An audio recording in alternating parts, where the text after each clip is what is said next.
Hello, welcome to JIBRIN Angle on Oweleke TV. My name is JIBRIN, and this is my angle. Once again, thank you for joining me on this monologue, where I shall be talking about Peter Obi, the immediate past presidential candidate of the Labour Party at the 2023 general election. And I shall specifically be talking about, I will start with actually a parallel speech he gave. His parallel speech to that of Bola Tinubu some days ago.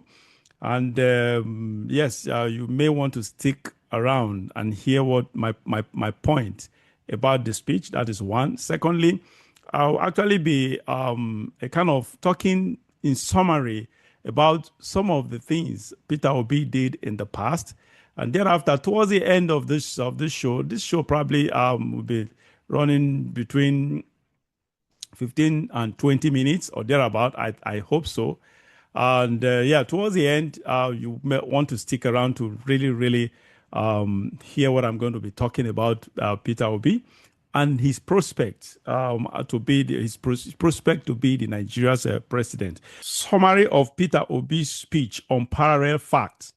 That's the head of the speech. Now, this speech is about what he intends to do should he become the president. This is just, that's the speech. I will ensure, Peter Obi says, I will ensure those who are stealing our oil stops. Today, every president wants to be the petroleum minister. I will not. As a matter of fact, I want to be the minister of security. I want to secure the nation. First, should Peter Obi be the president? Will he do this? What he just promised, that this is exactly what he will do, or what he can do, what he can and will do. The truth is, if you ask my opinion, yes, Peter Obi can and will do this, should he be the president. Secondly, he said, I am involved in the coalition and I attend all meetings except when I am not in the country. The coalition for now is not talking about who will be what. I am there for the benefit of the country. Those who refuse to count our votes in 2027, we will force them to count the votes. Now, this third paragraph, what Peter Obi said, one, I think I've talked about this extensively in some of my previous episodes. But this, I'll be coming back to this probably towards the end of the show. But my opinion, I will probably suspend my opinion for now until towards the end of this show regarding this third paragraph that he said. He basically promised that those who refuse to count our votes in 2027, we will force them to count the votes. Will he be able to do that? Or is he just bluffing? Okay. Hang on. You will find out my opinion towards the end of this monologue. Now, I move on. I went to the 90th birthday of the Vanguard publisher. There, I met Bayo Onanuga.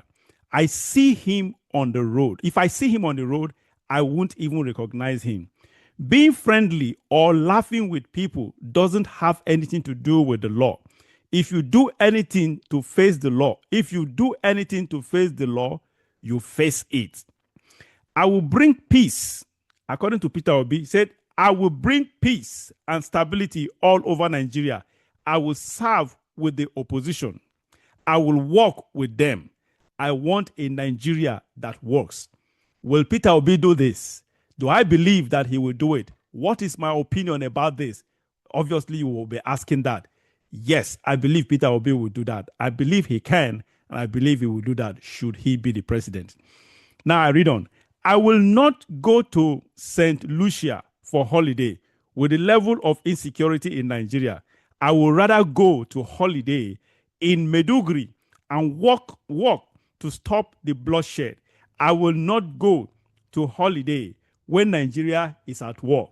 Again, is he just being rhetoric? Is he just being politically correct here? Or is he just being an average, a typical politician who says more than they can do, or who says what they cannot do? No, I don't believe that. I believe that what he said here that he will do it, because Peter Obi has proven to actually visit the sites of the sites of situations, some negative situations that occurred in the past. So he has actually proven to do that. He proved that in Anambra State when he was a governor. He is still proving that right now. I think that is his personality. So I believe that he can and he will do that, what he just promised here. Now, moving on. Wherever there was an issue in Anambra State, I was there physically. Yes, he was there, like I said earlier. Truly, he was there physically. Anybody who wants to serve should be ready to put even their life on the line for the lives of Nigerians. Again, I agree with him. Yes, but this last, what he talked about the Anambra State, yes, I categorically agree with him that, of course, whoever wants to serve should actually be on the line, on the front line of the war. Now, the war, not in literal sense, not war, physical war, but on the front line of the war, that is on the front line of any situation. A leader should always be on ground. So, okay. Now, I will come back whether he is that person, he is that leader who will actually stick his neck, his life for Nigeria and Nigerians. Is Peter Obi that kind of person? Is he that kind of a leader that can actually stand between the leaders, between the establishment and the led in the country? Is he the kind of person, the kind of leader who can stake his life, who can stake his life for the people? Again, this answer, you will find out about this answer. I will give my opinion on this towards the end of the show. Hang on, just wait and listen to you. My opinion will be very, very, very interesting to you. Now, moving on. To bring order in governance, I will prioritize security, education, and pulling people out of poverty. To do this is by cutting the cost of governance and fighting corruption from day one. You will ask again, do I believe, or what is my opinion about what Peter Obi just promised to do? Do I believe him? I say yes. I believe that Peter Obi can do that, and he will do exactly what he said here, because he has proved himself in this light when he was a governor, two-term governor of Anambra State. He did all this. So people are dying in Benue, Borno, and other parts of the country, and our leaders are commissioning bus stops. Nobody abroad takes you seriously if you don't have a stable government. Correct. We will not be violent and will ensure that every vote in each polling unit counts in 2027. Again, will he follow through with this? Well, hold on, hang on for my response or for my opinion on this. If the coalition is not about stopping the killings in Benue, Zamfara, how to revive our economy, how to make our industries productive, how to put food on the tables of Nigerians, count me out. In 2 years, Tinubu has not spent one night in any state in Nigeria apart from Lagos. Yet he is going to spend 8 nights in St. Lucia, a place smaller than Ajegunle. All right. This is the end of the parallel speech. Excuse me. All right. I'll come back to revisit a part, about 3 different parts of this parallel speech. As I talk about what I'm about to talk about right now. Now, you had everything. Now, let me talk about some things, about few or two or three incidences of the past that has to do with Peter Obi. Peter Obi, we all read. I didn't know until now. I just read on online about the report. In fact, there was a publication dated 2015 or sort of, when he was the governor of Anambra State, that Peter Obi was offered an oil block and he declined accepting it. He rejected it outrightly. Secondly, that the commissioner, I think the commissioner, hold on, please. Let me see if I can pull up. I think I took, let me see if I can pull up sorry, hold on, please. All right. Yeah. Okay. This was the letter. I think this letter was from the. Okay. There was an allocation of land. I don't know, maybe from his commissioner. Excuse me. What's this? Who is that? This address. Managing Director, Anambra State Housing Development Corporation. That is what is stated here. As you can see, I don't know if you can see that. Yeah. So this is the letter I'll be reading right now. I think this letter is a response to the letter the managing director of Anambra State Housing Development wrote to the governor, then Governor Peter Obi. Now, on this letter, let me just summarize. So that I don't take our time. On this letter, Peter Obi actually, and first, the initial letter, the initiating letter from the managing director was about land allocation. They wanted to allocate to Peter Obi, I think about two plots of land, rather. I don't know the size, but it's not, we don't have the letter here, but we only have the response for that from Peter Obi. Now, under normal circumstances, every governor of every state, we all know that virtually all the governors, there's no record of all, actually, no proof of all, but most governors of the states of Nigeria, they allocate the juiciest plots of land to themselves and their cronies. We all know that. Those ones are on record. Now, in this case, the same thing wanted to happen. The managing director of lands, I think property development in Anambra State, then under Peter Obi as a governor, wrote to Peter Obi to allocate two lands to him, two plots of land to Peter Obi. And Peter Obi responded with this note. He responded with this letter by declining accepting the land. He outrightly rejected the allocation of land to him. Now, this was Peter Obi, the governor. And I will remember again, during Abacha regime, Peter Obi served as the chairman of Ports Committee. I don't know what it is called then. Ports Committee at the Nigerian Ports Authority. Under the Nigerian Ports Authority, I think he was given the chairmanship to chair the Port Committee. And we know it's on record, his performance. We know how corrupt the ports, the seaports is. We know extremely corrupt, endemically corrupt. When Peter Obi was the chairman there, he sanitized the system and performed credibly well. He didn't spend time there. It didn't take him time to actually sanitize the system, do what is right, and moved on with his private business. That was under General Sani Abacha, the late General Sani Abacha. All right. Now, what is this all about? It's about Peter Obi dissent.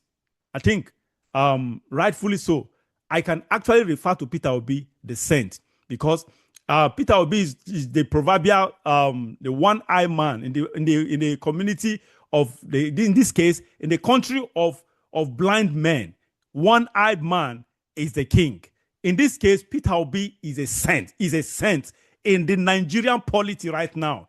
Because the truth is, as much as there is no perfect man, no perfect human being, no perfect politician, no perfect leader on earth, in the Nigerian context, Peter Obi is a perfect politician, is a perfect leader. Okay? Not perfect in the literal sense, but because in comparison to what is obtainable in Nigeria, it means that there is no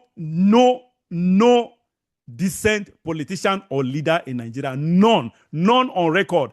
All the politicians we have or we've had have been immersed in one corruption or the other, one scandal or the other, one controversy or the illegal controversies or the other, except Peter Obi. Peter Obi is the only governor in the history of Nigeria that does not have that is not on EFCC or ICPC record of either investigation or monitoring or surveillance, financial crime surveillance. He is the only person, the only politician, only public servant that does not have record at the EFCC or ICPC. These two institutions are the institutions that actually investigates and prosecutes financial crimes in Nigeria. So Peter Obi is the only person, only governor, and his record in Anambra State speaks for itself. Up to today, there is nobody, no governor, no past or present governor has been able to match or can match so far Peter Obi's record as the then governor of Anambra State. Not even close. Not even close. So Peter Obi is a saint. I consider him to be a saint in the Nigerian context. I consider him to be a perfect leader, a perfect politician in the Nigerian context. I consider him to be that leader that Nigeria craves, yearns, and hungers for. I consider him to be that person who will fulfill all the promises he actually wrote in his parallel speech. Okay, if not all, at least 95% of because those other two, I will be talking about them. So Peter Obi is the best that Nigeria ever had, that Nigeria will ever have, at least for now. He is the Messiah that Nigeria never had. And I remember in my previous episodes, I've categorized Peter Obi as the president that Nigeria never had. So he is our what do I call it? Our dummy let me use that word, model president or dummy president. So now, that being said, I want to talk about the possibility of Peter Obi becoming the Nigeria's president. Now, as far as I'm concerned, he is the best. In my opinion, and factually, Peter Obi is the best. He is the only politician that is incorruptible, impeccable. The only politician that has not been induced and can never be induced in any form or shape. He's the only politician that is so principled and so full of courage to do the right thing. He has the passion, the guts, and the temerity actually to do the right thing. So he has all the leadership qualities, all the leadership administrative qualities. Now, the question is, what is my thought? What is my opinion about the upcoming election in the year 2027? All right, and now let me go back. Let me go back to his parallel speech once again, because I will be giving my opinion on two of the issues he noted there.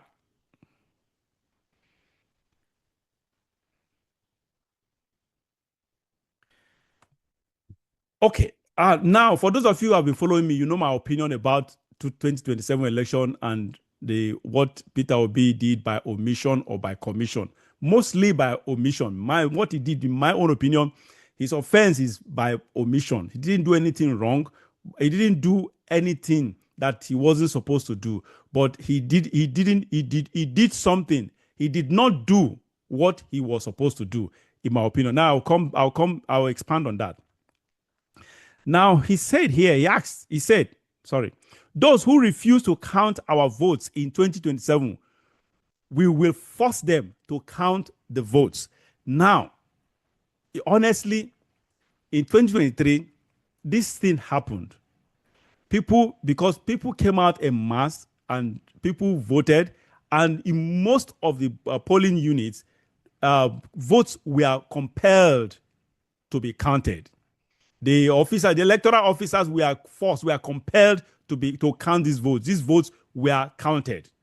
What happened was that this thing that Peter Obi said here was actually done, was actually acted upon in 2023 election. But the problem was the votes were altered on transit, or rather in transit.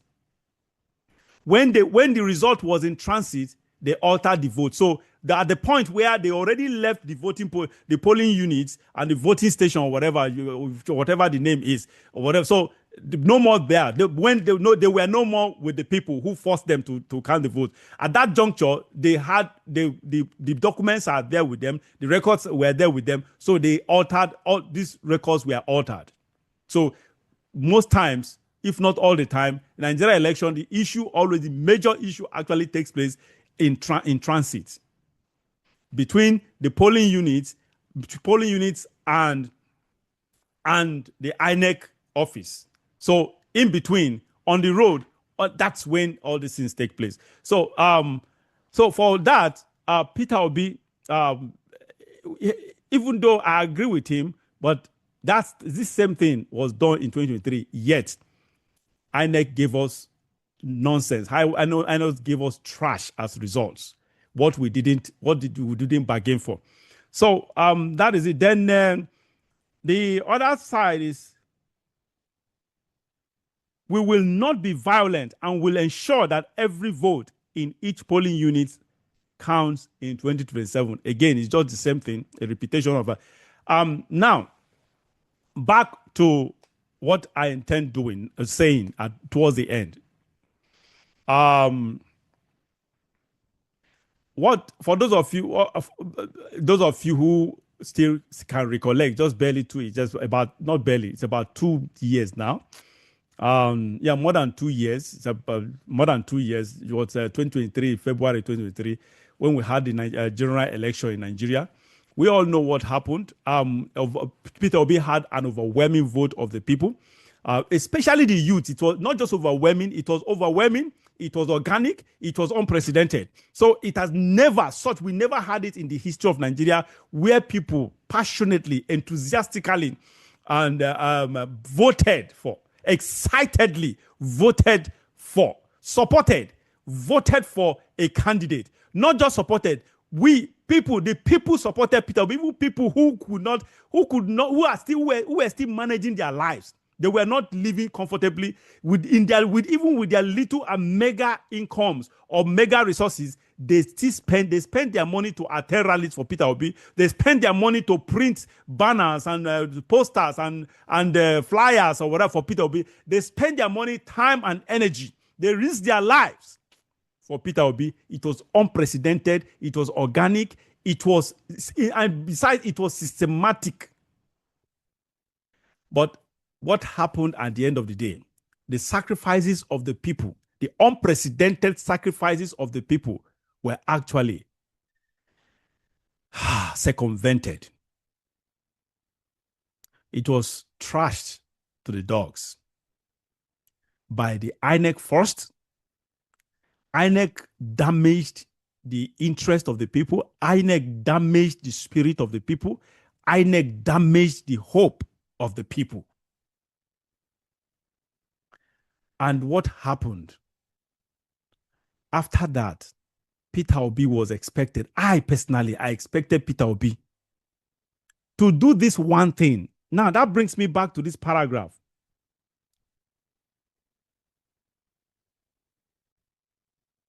He said, anybody who wants to serve should be ready to put even their life on the line for the lives of Nigerians. Now, this is where Peter Obi with all the virtues, like I said, he is. That does not change my opinion of him being the only perfect politician we have right now, the best candidate right now. He is the best. by far, I believe that he will do everything he said he will do. I believe him. Now, but the problem with him is this part of Peter Obi is what Peter Obi does not have. What he said here. He said anybody who wants to serve should be ready to put even their life on the line for the lives of Nigerians. Peter Obi does not have this. This is just one thing that is lacking of him. And that is why we have Bola Tinubu today as the president. Unfortunately, Bola Tinubu has been a nightmare to us. Is the mistake that Peter Obi, I believe that Bola Tinubu is the president today because Peter Obi failed by omission, failed to do what he was supposed to do. He failed his own test, which he said that a leader should be able to stand on the line, to stake his life on the line for the people. He did not. What you say, what did he do? Peter Obi was supposed to, first, when he declined, yes, he rejected the result, but he refused to take a step further to not just reject the result and go to court. He foolishly trusted in the courts. But he failed the major test. That failure is calling people out for protests. And I expected him to have done that immediately after INEC declared that result, that fake, fraudulent result. I expected him to vehemently and aggressively reject that result and call for a peaceful protest. Call for a peaceful protest. As raw as it was then, that was the right time. The environment was ripe. The environment was potent for such protests. People at that point would have come out en masse. He was the right figure for people to listen to. People were waiting to hear from him, waiting to see his body, to sense his body language, waiting to hear what he will say. And people were just waiting for the whistle, for Peter Obi to blow the whistle, for people to take to the streets and protest against INEC. That was where Peter Obi got it wrong. Now, if that is exactly what he lacks, he lacked it. I hope he had. But unfortunately, I think it is late. Otherwise, I would say I hope he has summoned the courage now to actually stick his life on the line. Peter Obi then was not ready to stick his life on the line for us. He was not ready to do this thing he just mentioned here. He was not prepared for it. Peter Obi didn't want to face deprivation. He didn't want to face limitations and restrictions. He didn't want to face incarceration. He didn't want to face the threat of death and probably the threat of death to family of loved ones or whatever. He didn't want to face any inconvenience, and that is why he depended. He didn't have that courage. He didn't have that strong will. He didn't have that guts actually that is desired of a leader like Peter Obi to stand in the gap, in the line of bullets between the leaders, the establishment leaders, the corrupt leaders, and the led. He did not have it. And that is why we have a criminal of a president right now ruling Nigeria. Peter Obi is the reason why we have a Bola Tinubu settled down as the president of Nigeria right now. It is unfortunate. Again, if you want to hear my opinion about the 2027 election, it's a bitter opinion and a bitter truth I'm going to say here. 2027 election, unfortunately, we are not going to. It's unfortunately, Bola Tinubu has entrenched his authority in the system right now. Bola Tinubu did it. What he did, he is the president today. He bought the system, paid for the system, paid INEC, did everything he did, even though he had no power to do that. He only had his money, no power to do that, yet he was able to do that. Now that he has everything, he has even much more money that actually belongs to us. He has in addition, he has authority, he has the power because he has the INEC. The truth is that INEC, they will not count the votes. Now, this issue of alliance, it's a good thing, but unfortunately, INEC will be is the institution that will declare the results, and this INEC is Bola Tinubu's INEC. Not the Nigerian INEC. It is Bola Tinubu's INEC. The judiciary is Bola Tinubu's judiciary. The National Assembly is Bola Tinubu's National Assembly. These three arms of government that are supposed to be independent, they are at Bola's beck and call. We are not operating a democratic system. We are operating an autocratic system where we do not have other arms of government being independent. What we are operating right now is an autocratic system of government where the executive alone rules, calls the shots, no opposition, no debate. Everything just goes. Everything and anything goes. And that is my problem. That's my problem with this alliance. And generally, I have a problem, very strong problem, with this issue, this system of government called democracy.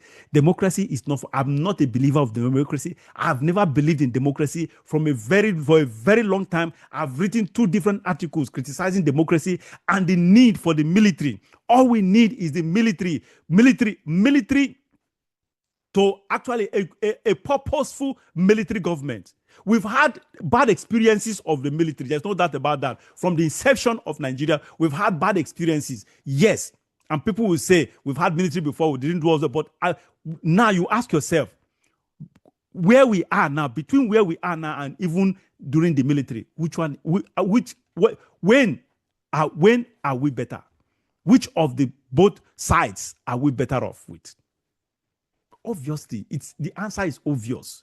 The military were far better than far better then than we were. Sorry, far better then than now.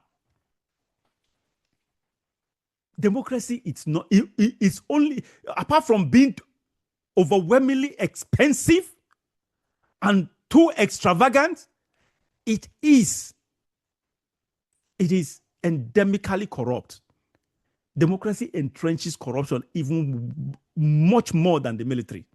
So the only way forward is for us to just jettison this democracy. I don't even believe in it. It will not work. It cannot take us to that promised land. Never. It cannot. This is not our way of life. Democracy is an alien governing system. It's alien to our culture. It's alien to our way of life. It's alien to our environment. Our environment is not conducive. We are not built for such system of government. It is a Western system of government. It shouldn't be a standard to us. It shouldn't be the standard to us. And so that is it. So back to Peter Obi. I love him so much because of his virtues. Honestly, we cannot. For now, we don't know of the future, but for now, we just can't get it. We can't just get someone as good as Peter Obi. He is the best. He has been tested. He has been tried. He has passed through fire to prove himself. I usually equate him to Donald Trump of America. For those of you who have been following me, you know how much I love Donald Trump. I'm an ardent, unrepentant, unapologetic supporter of Donald Trump. From the day he declared, from the inception, when people rejected, when people took him as a joke in 2015, I was the one who foresaw what he is all about. He was all about. So I've supported him from that time. So he is he's my icon. He's my hero. So, and I see commonalities between him and Peter Obi. But the only thing that Peter Obi, he's a billionaire. Peter Obi is a billionaire. He's a businessman. Peter Obi is a businessman. He's a successful businessman. Peter Obi is a successful businessman. He's a good manager. Peter Obi is a good manager, administrator, or whatever. So they have all this in common except one thing. Donald Trump have a fighting spirit, a spirit that sticks, that to the extent he actually demonstrated it even recently, where he stuck his life in the line of fire for the people. That is what Peter Obi doesn't have. He has everything, every quality that Donald Trump has, except having a fighting spirit. Peter Obi does not have a fighting spirit. He does not have that aggression that is in Donald Trump. And I've always said it. People don't give out power, especially when the power is in the hands of the establishment. The establishment does not relinquish power. They don't give out power. They will never give you power. They will never hand it to you. All you will do is take it from them. And taking it from them, you have to. The Bible says, heaven suffereth violence, and the violence shall take it by force. You have to take it by force. Taking it by force, you need aggression. Peter Obi does not have that aggression. That is just one thing that he lacks. He doesn't have the aggression. He doesn't have that fighting spirit. He lacks that passion. Because passion will make you see everything good in even sticking your life for the people. That passion will make it worthwhile for you to even die for what you believe in. Peter Obi wasn't ready. I don't know if today he is, but then he wasn't ready to die. And that's why we have a Bola Tinubu as the president, a criminal for that matter. And this is my angle. I hope you will understand where I'm coming from. You will understand from the right context, not by emotion, not by anything. Don't just use your mind, use your senses. Don't use your heart to reason, because everything I've said here are all factual, or is all factual. So that is just it. And thank you for joining me once again, and see you again next time. Remain blessed.